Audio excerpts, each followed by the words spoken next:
going on, guys? Welcome back to Goodol'boys YouTube channel. We got my 2000 Jeep Cherokee behind me, and we're going to be replacing the lifters in this bad boy. So it's got a little bit of a lifter tick. Also, we have a grinding noise. Fairly confident that's coming from the AC pump. If you look at the pulley, hopefully you can see that it's kind of wobbling as it's going. This isn't going to be a how-to video or anything. I just kind of want to bring you guys along for some of the journey.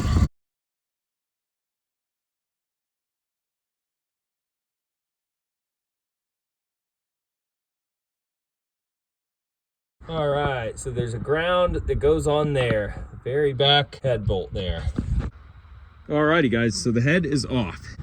These push rods do seem to matter which way they go. I am putting them in this box. You notice I have up and down labeled here. Front of the engine is that way, back of the engine is that way. Also, we have crankshaft or bottom end this way. So if you can imagine the motor laying flat, the crankshaft would be here, the valve cover would be up here, okay? 7/16 inch nut on here, and I don't know what this thing is either, but I assume maybe it's a knock sensor or something, who knows. Anyways, that bolts on to the head right there, so that's got to come off. All right, well, here we are, down to cylinder head off of the engine. Here's our head over here. It does have a decent bit of sludge, nothing that we can't clean up, but this thing is a 0331 head, which means it is cracked. So I'm debating on whether the Jeep is worth putting a different head on or not. Got another spot where we have wires and the oil dipstick here bolted to the side of the engine block. So looks like the grounds go on there over top of the engine dipstick, and this is a 13 mil. Like I said, this knock sensor, whatever the heck this is, actually bolts to the head, and it's a 7/16, so that's the difference there. That's what it looks like. A couple grounds on top of the oil dipstick. All right guys, so here we are. I checked out all the lifters and looked down the holes. Everything looks pretty kosher, looks pretty good. I don't see any scoring on the cam. All the cylinders look pretty relatively decent. Head gasket surface is cleaned off, all that stuff. By the way, the grinding noise was this compressor bearing. I think you can hear that.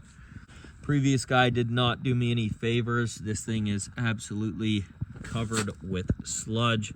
You guys can't even see or tell the depth or amount of sludge there is. It's absolutely horrible. It looked like that down in the lifter ports.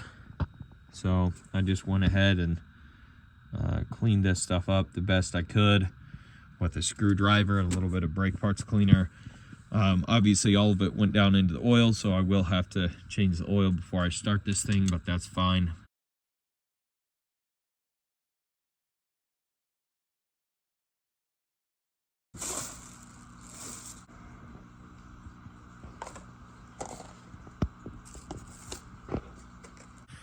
All right guys, came across some parts. So we got a AC compressor with a good bearing, head bolts, well, not new but brand used, you know how that goes.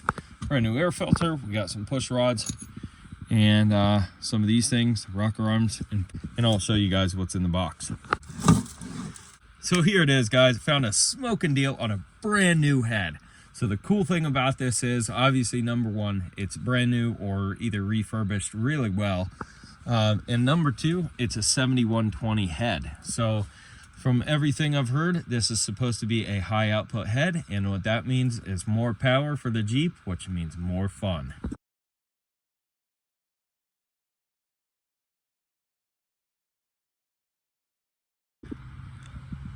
Here's the original head. I went ahead and put the rockers from the original head on the new head here. They weren't in too bad a shape. They actually looked pretty daggone good, so that's why I'm not going to be replacing them. We are doing some new spark plugs. These are Autolite 985s. So I've got 3 that I already bought when I bought the Jeep. So they only have a couple thousand miles on them, and then we've got 3 brand spanking new ones to put in there. All right, so we got a weird situation going on here. The new head that we have here does not have a guide pin hole on the corner here. So I'm just gonna pull these out because obviously there's some other Jeep that runs this head, and I don't think it's gonna be a big deal. So we have one here that we pulled out and one at the back corner. So just figured I'd mention that to you guys. So here we are, guys. This is a huge, huge milestone. The head is on the Jeep.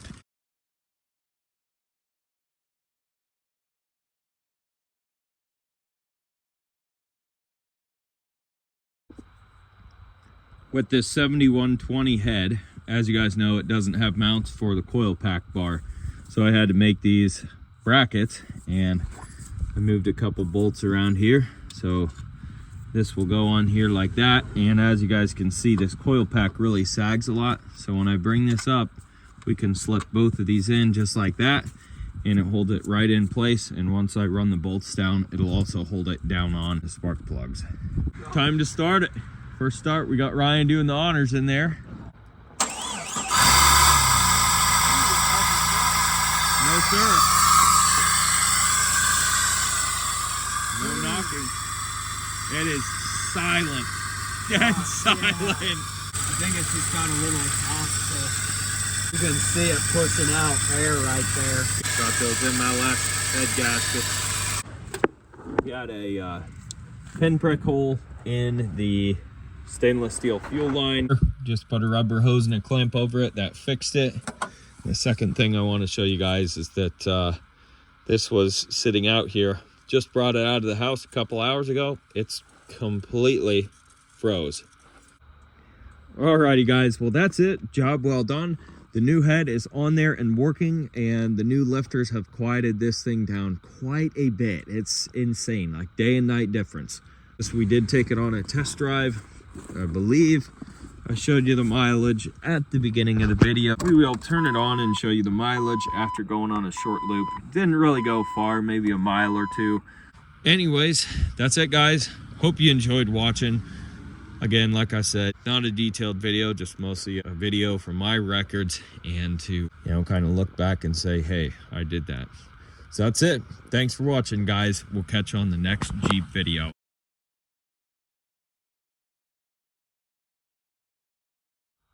So here are some of the lifters out of the Jeep, and first of all, I just wanted to point out how sludgy these things are, for one.